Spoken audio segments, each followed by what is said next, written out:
Hello, everybody. Welcome to the Rambling Runoff Podium Show. Yes, I know it's been a hot minute since we've done one of these. But hey, we got a big topic we're going to talk about today, so yeah. But I'd just like to say sorry for everybody that was expecting a Podium Show the other week or so. A few complications, but we're doing it now, and I'm here, your host Robert Rios, once again for Rambling Runoff. But of course, it's a Podium Show, so just in case you guys forgot how it rolls around here, this is where we focus on one main sports topic, most likely the biggest one of the week or the month or the year possibly. But yeah, we just do one big deep dive into one sports news event. Simple as that, right? And for today's episode's recording, it would just be me today, unfortunately, but it's all good in the hood. Once again, you guys like hearing my wonderful voice anyway, so why not? It's alright. But yeah, if you haven't guessed what we're going to be talking about today, there was this one big game that happened the other day. It was called the Super Bowl. It's hosted by the National Football League, the NFL. And in my opinion, it was a pretty good overall event, a pretty good game for, hardcore NFL fans and casuals all alike. In which, the Super Bowl every January, well, sometimes mostly February, comes around every year. It's the biggest thing here in the U.S., parts of the world as well. And I think, it was a good showing for the sport. So I guess to go into a deep dive of it, or to get this out of the way, the victors of the Super Bowl 56 in Inglewood / Los Angeles, California, were the Los Angeles Rams, who defeated the Bengals 23-20 in Super Bowl 56. And of course, this Podium Show is a long time coming. Like I said, we were supposed to do one last time, unfortunately, technical difficulties. But I mean, this is the reason why this part of the show exists, just because things like this take time to talk about, because they're not just big sports topics, but big competitions, big events that a lot of people interact with. You go out to bars, parties, whatnot, whatever it would be, sitting on your couch eating chips. But I digress. That I hope everybody had a great Super Bowl. A great Super Bowl Sunday, no drinking and driving, all right? But yeah, I hope everyone had a good time. Congrats to the Rams for a great season, getting to the Super Bowl, and as well to the Cincinnati Bengals, who, a lot of people a couple of months ago would have said you're crazy for saying that the Bengals would be here where they are now. But no, they got there. Unfortunately, they didn't win, but it's still one hell of a game to watch, in my opinion. And, it gave us a different story and a different view of the game that we usually don't get, because usually is the top tier teams that make it there. And it's like, all right, well, who's going to be the best of the best? I mean, then again, this is the Super Bowl. Who is the best of the best? But it had a little bit of a different feeling to it this time around, in my opinion. But I mean, let's start a little bit more of the rambling on the podium. So, first off, once again, the Rams were victorious 23-20. And what I would say was a pretty close game. I mean, then again, in the playoffs, most of the playoff games were all wild, twisting roads that no one could really comprehend or explain. I mean, after wild card weekend, each game ended either with a game-winning touchdown or a game-winning field goal. I should say. There was that weekend where all the games in regulation ended in a field goal.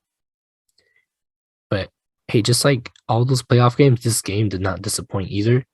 From the game itself, the halftime show, and I would even say the commercials were actually decent this time around. Like, I actually had a ha-ha every couple of commercials.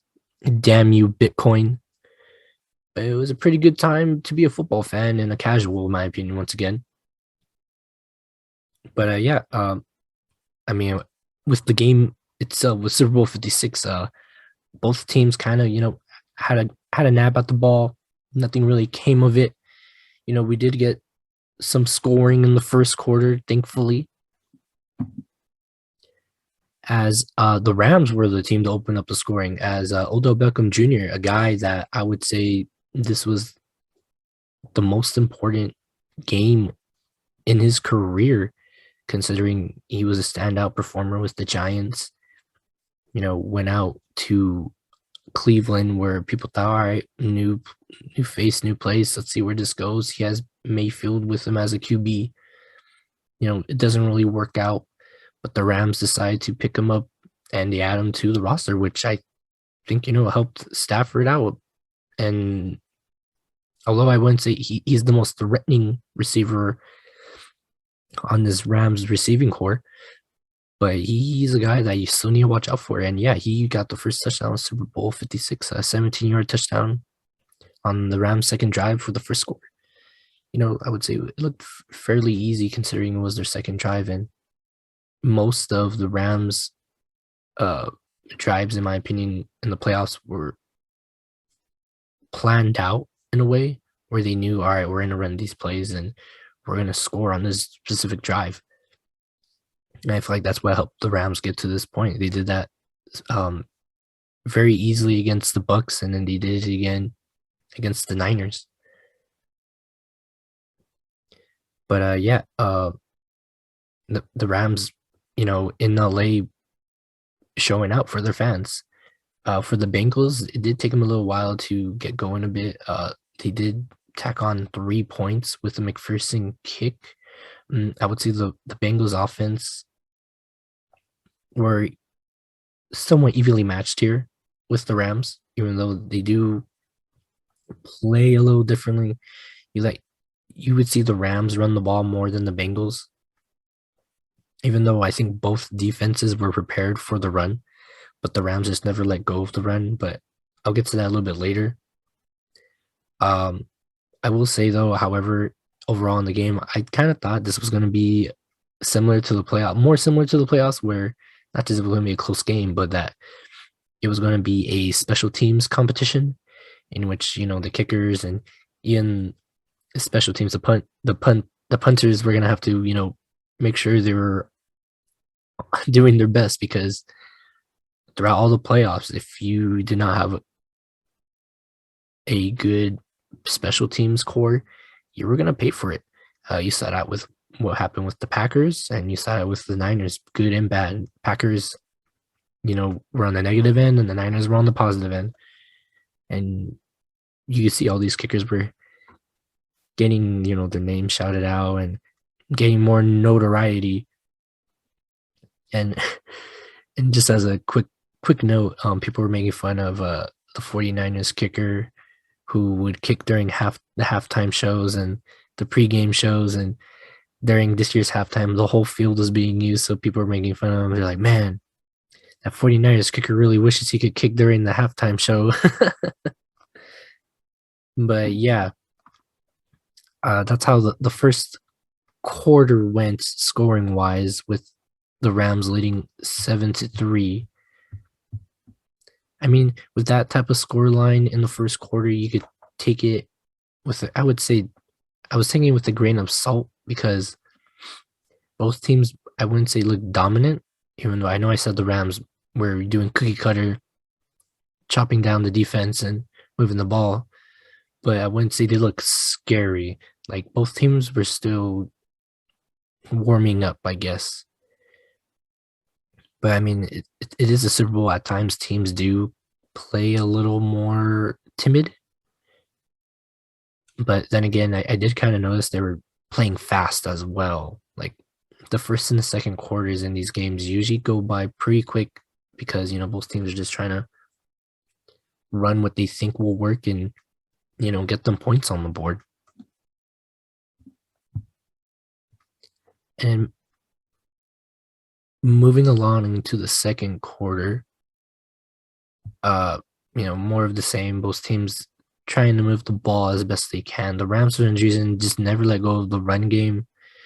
I just don't understand. I don't understand like why they were doing it. They had Akers running the ball, and I don't know. I don't understand why they were doing this because he only rushed for 21 yards every time they ran the ball. The Bengals would stop him at the line.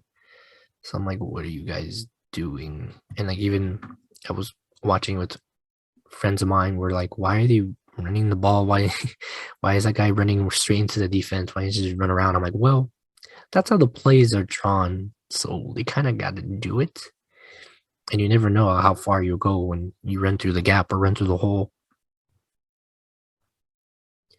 But yeah, the scoring in the second quarter, once again, it was the Rams who opened it up with a Cooper Kupp 11-yard pass from Matthew Stafford, and upon research, most of the places that were doing the stat casting say that the Rams were attempting a 2-point pass conversion. However, that is not true at all. They were going for a field goal, but the holder dropped the ball right when Matt Gay was about to kick it. And well, I guess they consider that as a failed throw. I don't know why. I would just say that the Bengals stopped them on that field goal, and the Rams were only leading 13-3. And when I saw that, I was like, "Oh man, you guys can't be doing that in the Super Bowl because they're gonna get you." I'm like, bro, like, why? How do you? I mean, I'm not trying to get on the guy's back that you need to do a better job, but like I was saying, your special teams had to be on point in this game. And I was even thinking that that's going to hurt. That 1 point they don't have is going to hurt them. In which, for part of this game, that was my opinion. I was like, this is it. This is where the Rams fall apart. Because that was one of my keys of the game for the Rams was that they had to take care of the ball no matter what. Don't fumble the ball. Don't give it away on silly mistakes. And for a second, I was like, there we go. No more Super Bowl for these guys in their home stadium. But then again, you see the final score, so there was no need or no worry on their side with the ball.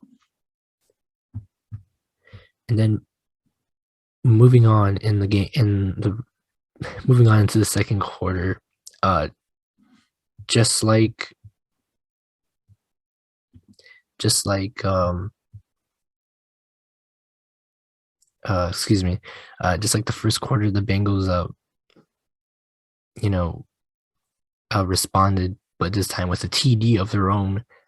T. Higgins caught a 6-yard pass from Joe Mixon of all people, and I feel like they pulled out a play from the Eagles beating the Pats in I believe 2018, and getting a trick, busting out a trick play to get the score, which is cool. Which you don't. I mean, I guess because I'm bringing it up, yeah, you kind of see that play drawn up. It was like kind of like a end around toss to Mixon, and then Mixon throws it to the open receiver in the end zone. Pretty easy play if the receiver or the running back can throw the ball, and if the quarterback can catch. Considering the Patriots also tried that, in which Tom Brady cannot catch for shit. It was pretty funny to watch him try to do that, but once again we got a game, 13-10. Rams leading by 3. Could have been 4 if they wouldn't have muffed up that field goal.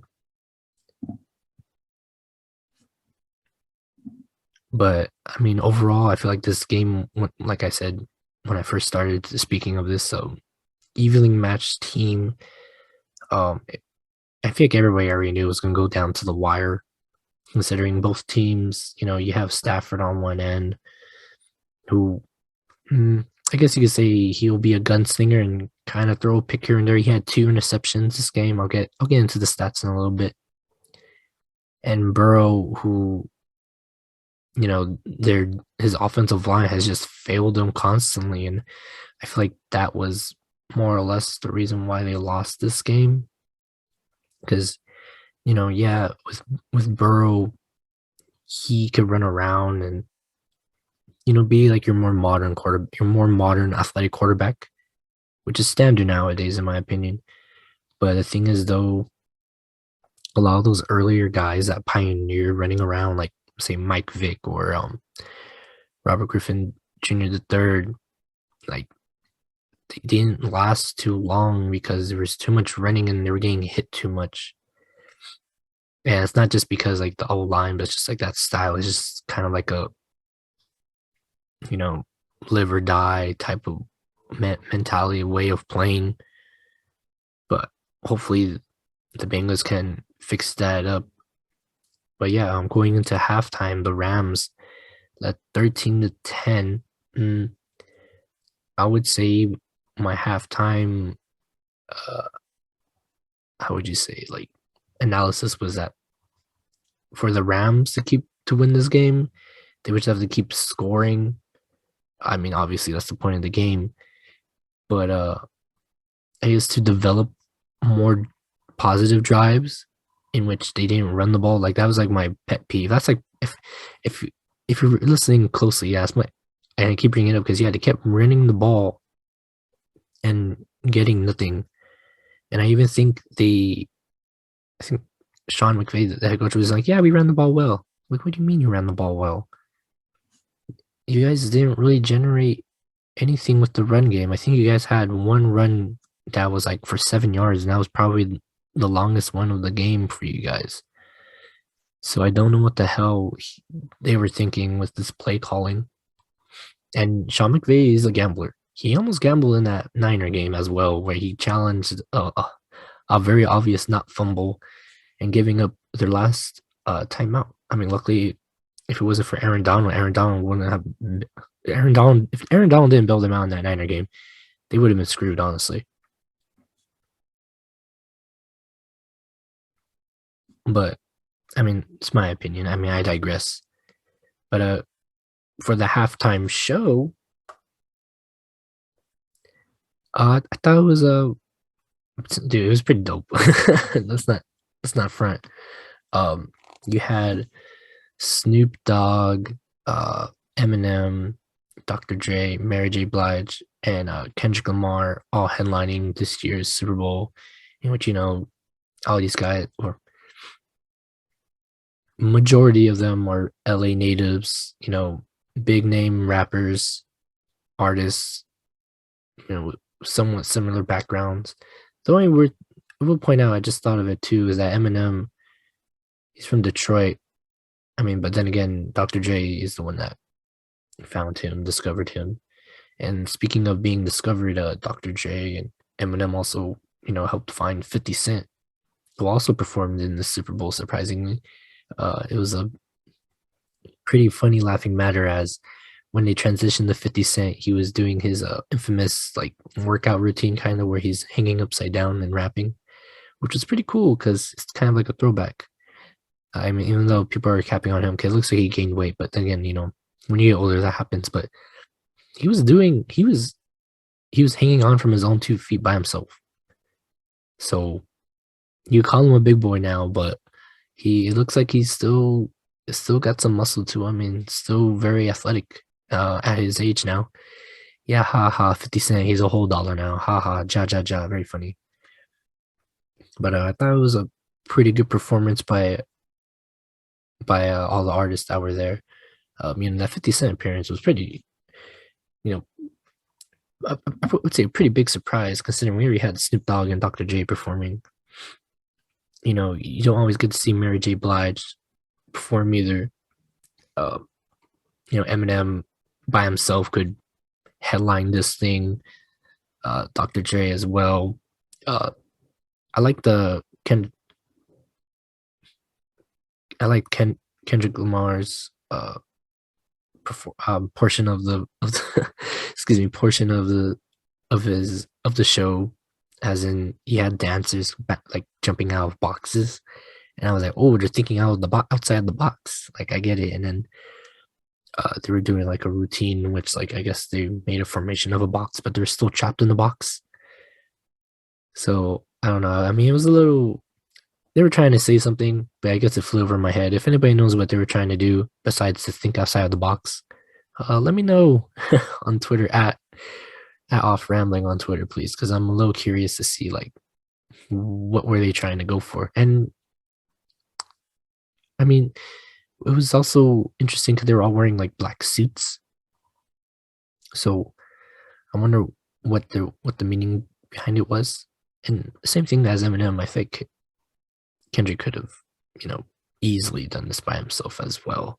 I mean, all these performers could have done it by themselves, but I'm pretty sure when the NFL or whoever was coming up with the idea for the Super Bowl halftime show, I'm pretty sure, Pepsi was sponsoring it, they were like, all right, well, who can we get?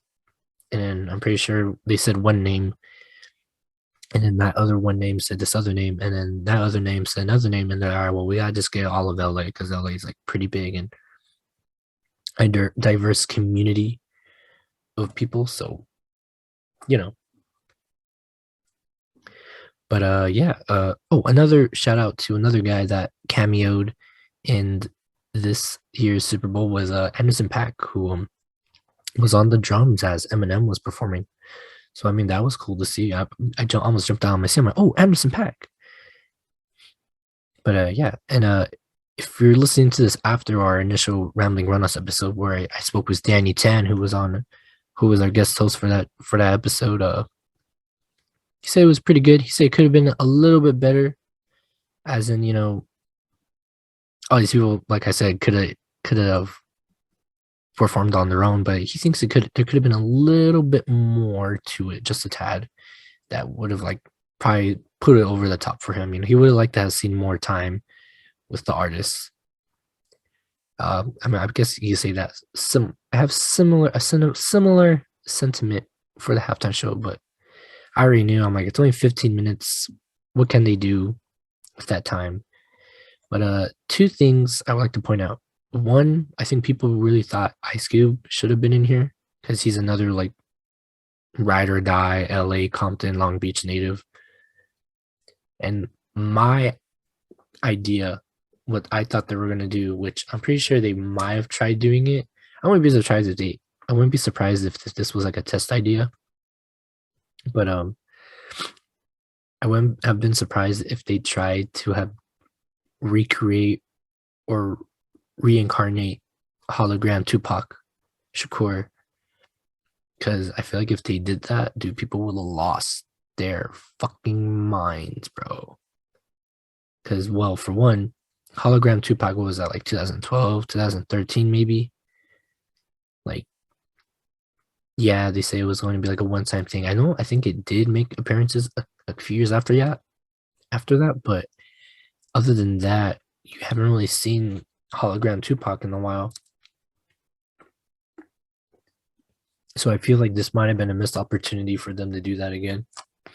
But who knows if the technology wasn't there, or not the technology, but the setup for it wasn't proper enough for it, or it was just shot down by the creators themselves, Dr. Dre and Snoop Dogg, who are the ones that are like, yeah, we won't always bring that out because Tupac is sacred in the hip hop in the world. So no hologram for you guys. Sorry, everybody.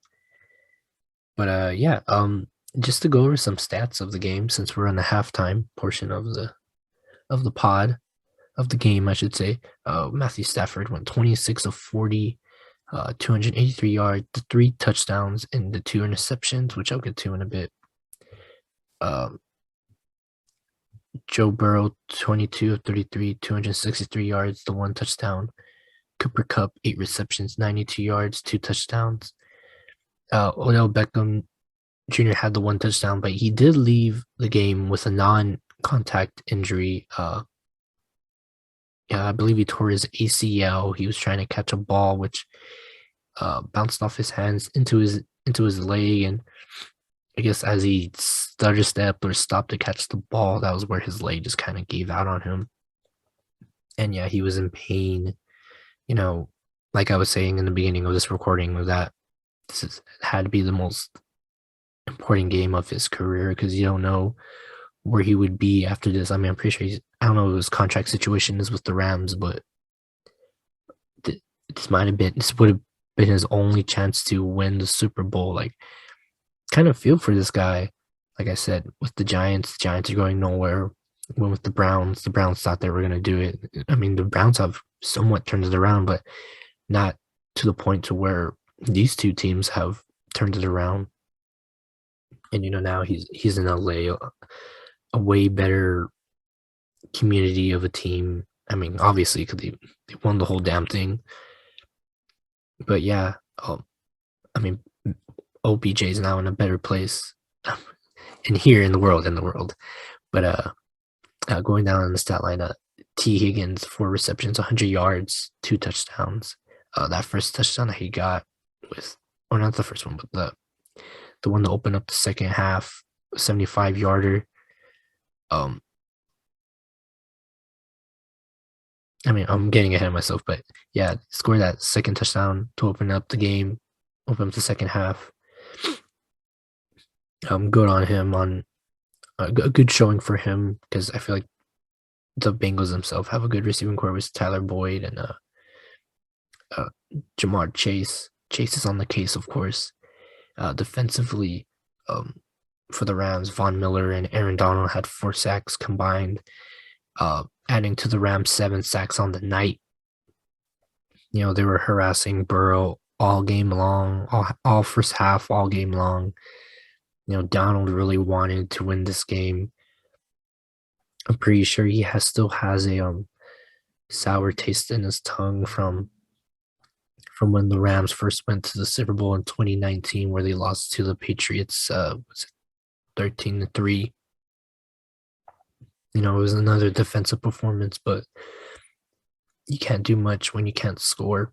Von Miller, another guy, I believe, came from the Broncos, another team that's just kind of spiraled out of control. But for some reason, a lot of people are saying they're going to be good next season, but I digress. But hey, I mean, just reading off all these names, that's a lot of weapons on both sides of the ball. 3 sides of the ball if you count Matt Gay on special teams, clutch guy. But yeah, those are, I guess, most important stats for the game itself. Now moving on into the third quarter and the second half, it does start to get a little dicey. I just mentioned it by accident, haha. Right off the bat, the Bengals get the ball to start. The game starts with a bang. T. Higgins scores a 75-yard pass from Joe Burrow. McPherson puts the ball up into the uprights, and yeah, the Bengals for the first time in the game were leading 17-13. That was the first play of scrimmage, and when they scored that touchdown, I was like, oh man, I guess this is it for these guys.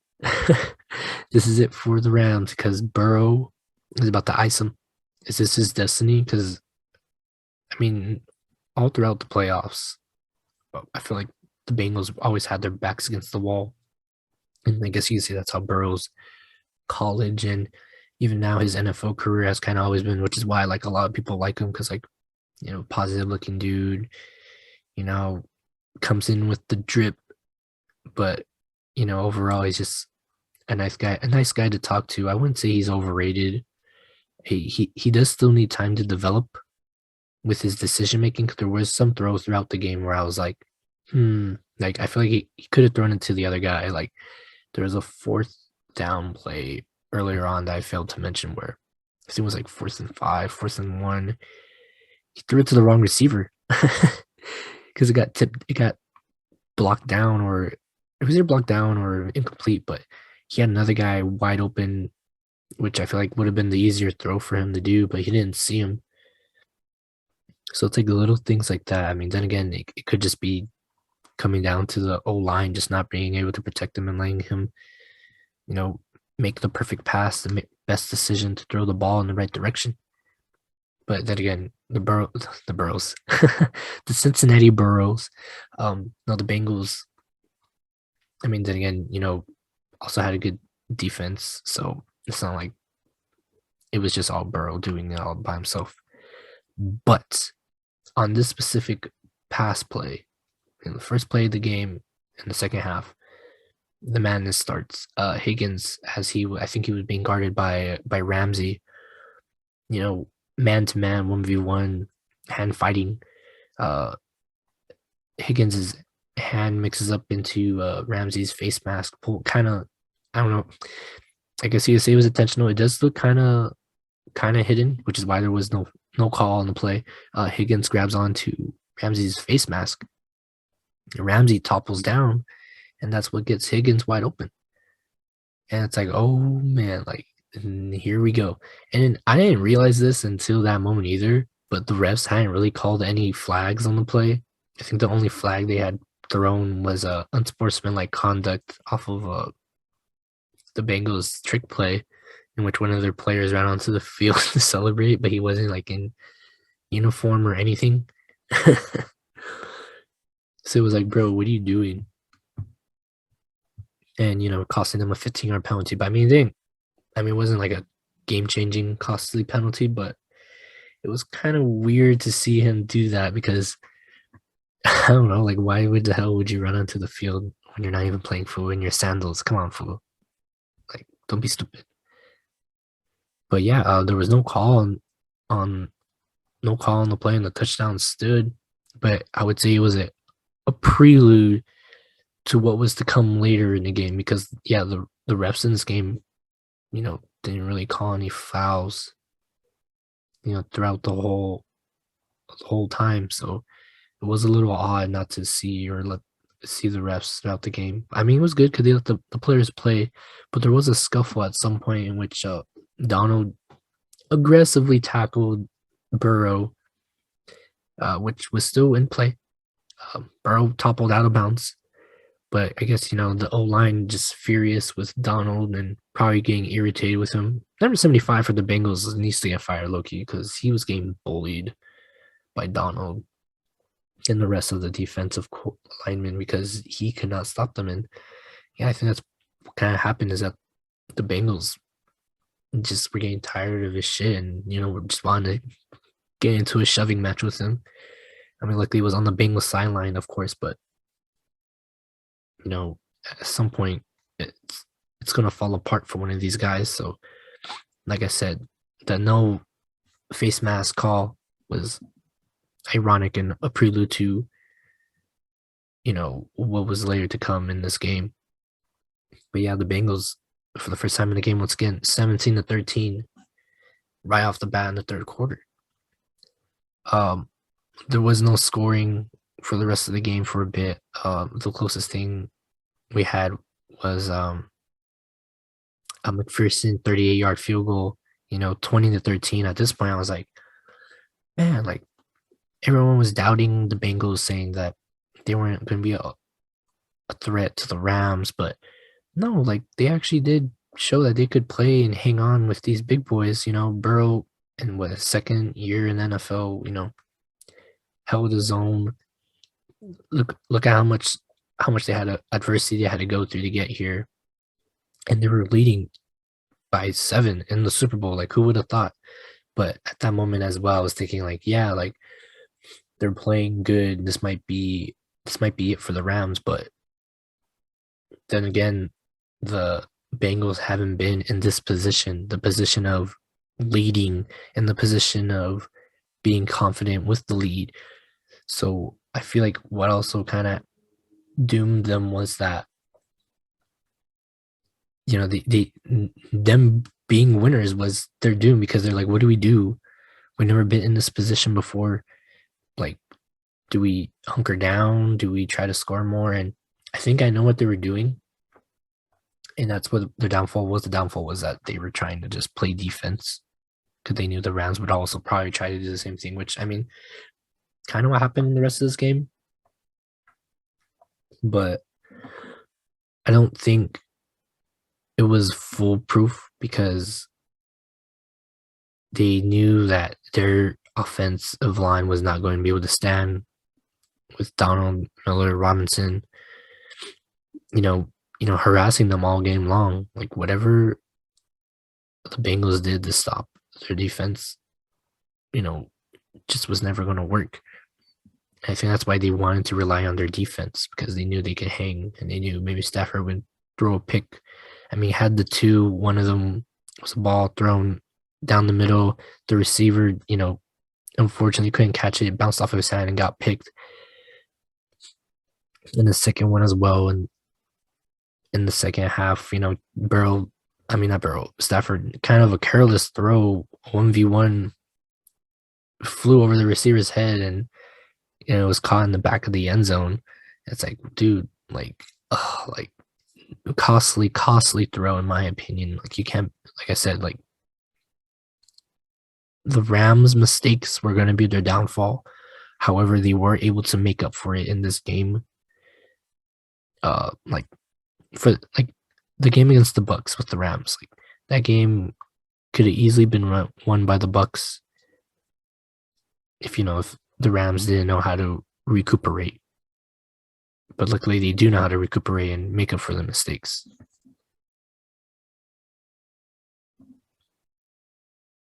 But yeah, I mean,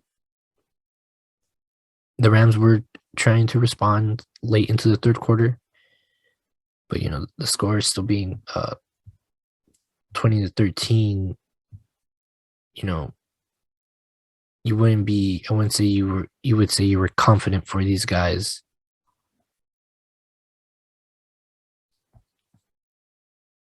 But yeah, they did tack on an extra point, but a field goal to make it 20-16.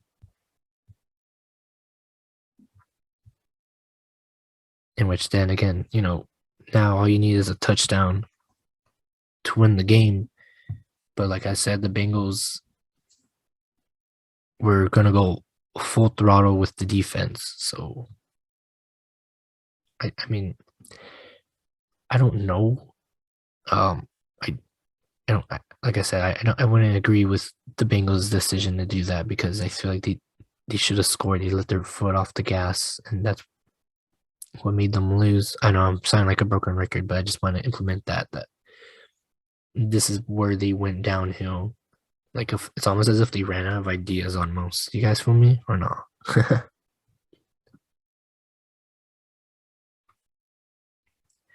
But moving on into the fourth quarter, there was not much scoring by either team, but there could only be one crowned champion for the Super Bowl, okay? Like I said, like there was a lot more defense with both teams throughout the whole game, and they did get to the QB a few times. I believe the Bengals had 2 sacks on the Rams. And yeah, I can confirm the Rams sacked Burrow 7 times. They roughed them up a few times. At some point in this game, Stafford has not exited, but he did get his leg kind of twisted, which looked nasty. Like, I'm like, dude, how'd you not break your foot or your leg? Because the leg got caught. And he got up limping. And you're like, okay, is he okay? And yeah, he was fine. He came back into the game, obviously. And then, a drive or two later, Burrow, same thing. I mean, he was getting messed up all night long by this Rams defensive line. And yeah, he got rocked and he also left the game limping. It's like these guys putting their bodies on the line, trying to win the damn Super Bowl. And it would have been a shame to see either of these two quarterbacks leave the game because Stafford, being traded from Detroit and for how long he has been there, hasn't seen success. I mean, that's what made this game interesting because Burrow, the rookie, Stafford, the veteran, and not even a seasoned veteran, just a veteran of the game, just being with Detroit for so long and having to endure losing for so long. Burrow, another guy, got injured, came back, made it all the way to the Super Bowl, still a young guy, has time to develop his game. It's like, well, who's going to win it?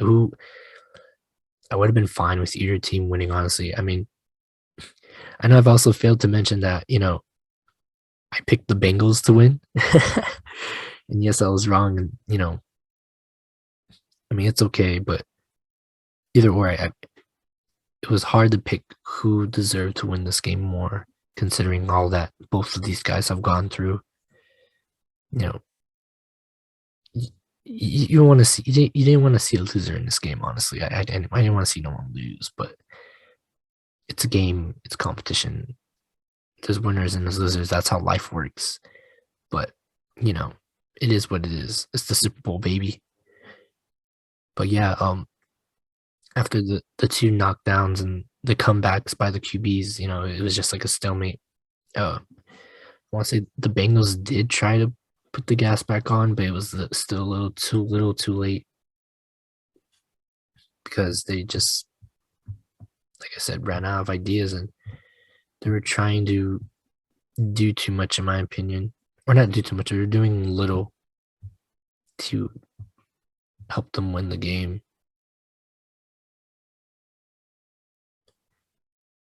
And that's what, opened the door for the Rams, because the Rams still had weapons in their disposal on offense.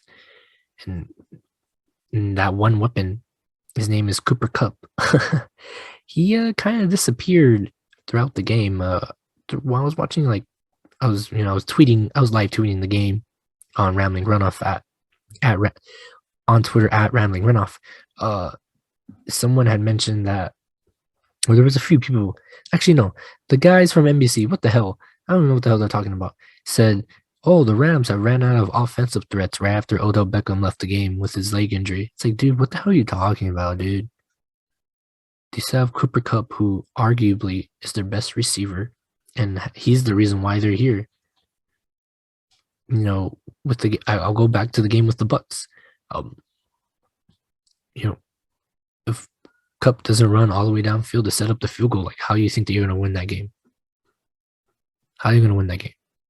So I don't know what the hell. I don't know what Kool-Aid. I don't know what the hell they were smoking that day. But for them to say, oh, the Rams are out of offensive weapons, it's like, you guys don't know jack shit. What the fuck? It really pisses me off, honestly. They would say that on live television. And yeah, I did kind of see that on Twitter. I'm like, what are you guys talking about? Kupp is the guy that helped them win the Bucks game. Kupp is the guy that helped seal the deal against the 49ers. He's not doing much, but he's going to do the most when it counts. And that's what happened in this game. And yeah, that's what happened. So the Bengals, I feel like they were trying to score, but the Rams defense stopped them in their tracks, of course.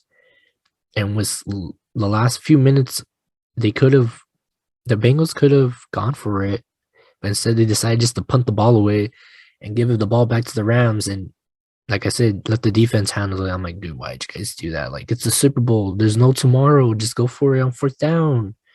But then again, like I said, they've done fourth down a few times throughout the game, and they didn't always work. So I feel like the Bengals' confidence kind of dropped at that moment. The head coach kind of just said, all right, screw it. Defense, get back out there. Let them make the mistakes. So kind of gambling in that point, but I feel like the Bengals could have done a better job with the ball offensively. But yeah, with less than 2 minutes in the game, the Rams were rolling. Yep. And they get into the red zone. And then it happens. Bam. Controversy. Logan Wilson, probably the best defender on the Bengals defense, linebacker, got called for a foul for holding onto the receiver, which helps set up the Rams for the game-winning touchdown. So, like I said earlier on, was that face mask call made up? Was this call it had it's very, I'm not saying yes it was, but it's very obvious for those who believe it is. Like it helps give evidence to them because like it was just very obvious that they only started throwing flags in the last couple minutes of the game. And it's like, why is that a thing? Like, why did you guys do that? And I mean, I don't have the answer for that, unfortunately, because for one, I wasn't there, and two, I'm not a referee, and three, I just do this for fun.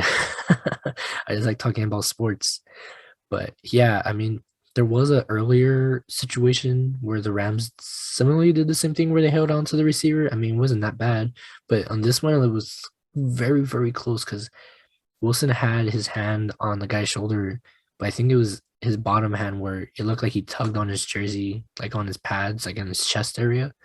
But it was like kind of like a bang bang play in which the pass was incomplete. But they called holding, and that's what moved the Rams up to the goal line, in which they scored a touchdown, but was called back with offsetting penalties.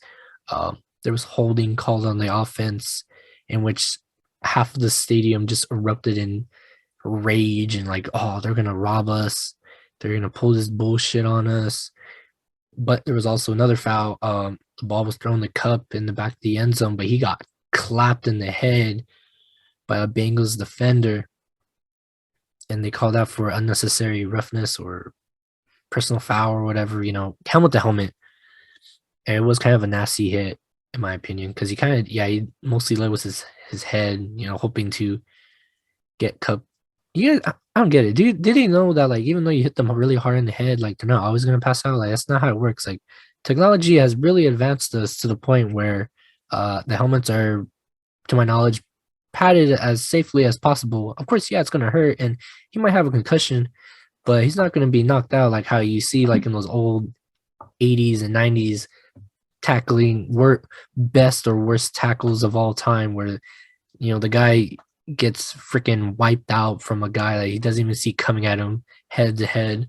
So I find it very odd that they still try to do that. I mean, I guess try it because it's not going to hurt that much, to my knowledge.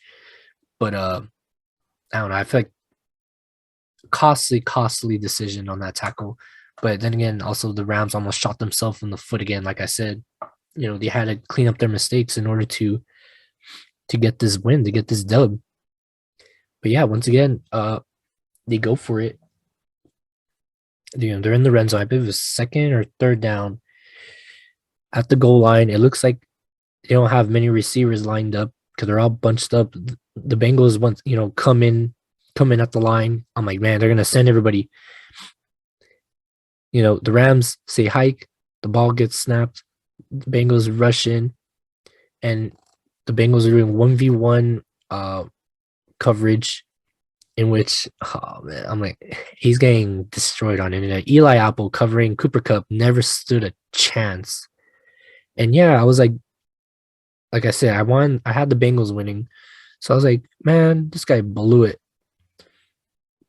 And I even think the Bengals even blew it themselves. I'm not going to put the blame all on Eli Apple, but I feel like if you're the Bengals and the best receiver, the guy that comes up clutch for this team is on the field, why didn't you guys double team him or focus more on Kupp in this situation, knowing that he is the most clutch receiver on the team, and instead all he does, he runs like, I don't know, not fade, he kind of just runs straight, makes a hard right, and Stafford passes him the ball, and that was it.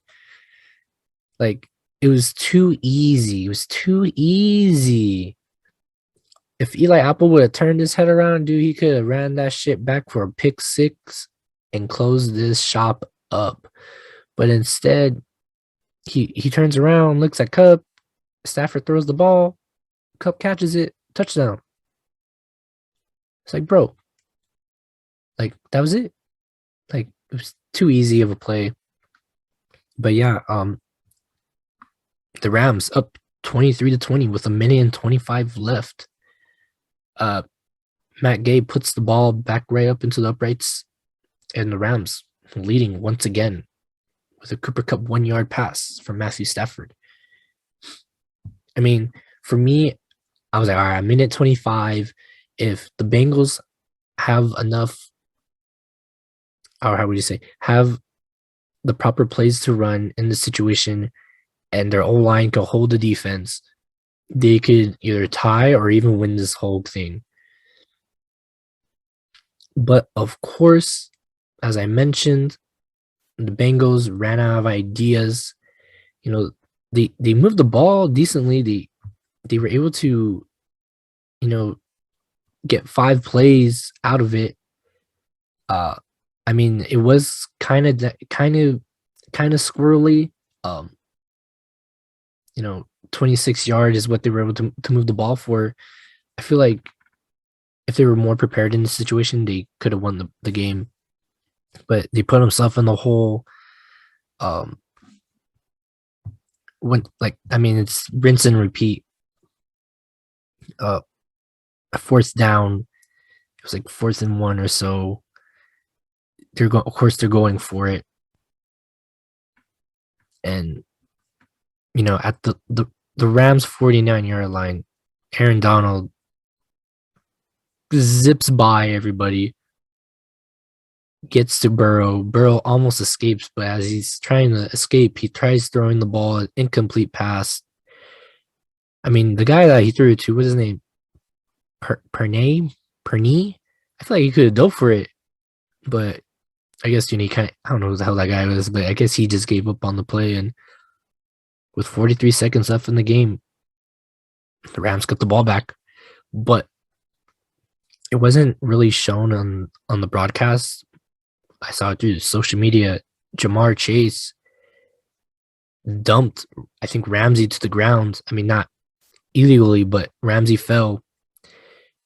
If that O-line was just a little bit better for the Bengals, Burrow could have thrown it to Chase, I believe, and could have won that whole game for them.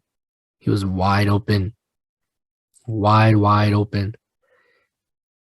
Like, that could have been the game right there with 43 seconds. I mean, who knows what Stafford could have done with that allotted time, but if they would have scored, a lot of people's heads would have dropped, certainly, because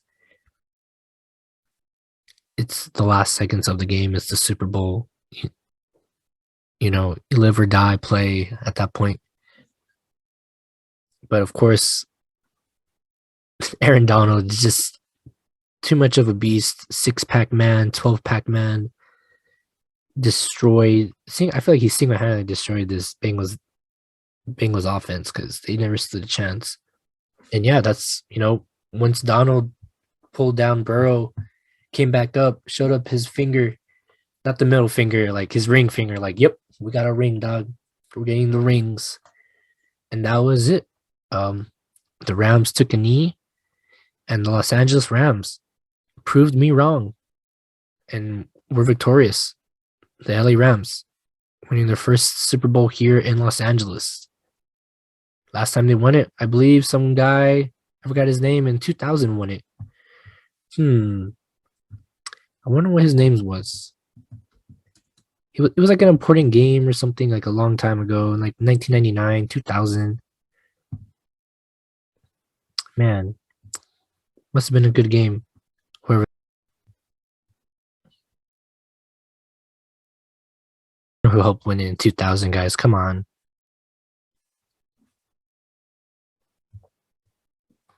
But the Rams winning it now was pretty cool, considering, like, I could see it live in my own backyard. I could see, all the excitement, all the people happy. And it makes me want to see my team win it. So good job on the Los Angeles Rams being victorious. Seeing the trophy presentation was awesome. By the way, Cooper Kupp was given the MVP trophy for the game. Once again, I'm gonna read again. 8 receptions, 92 yards, 2 touchdowns. Awarded him the accolade. Even though I could probably argue that Aaron Donald probably deserved this as well.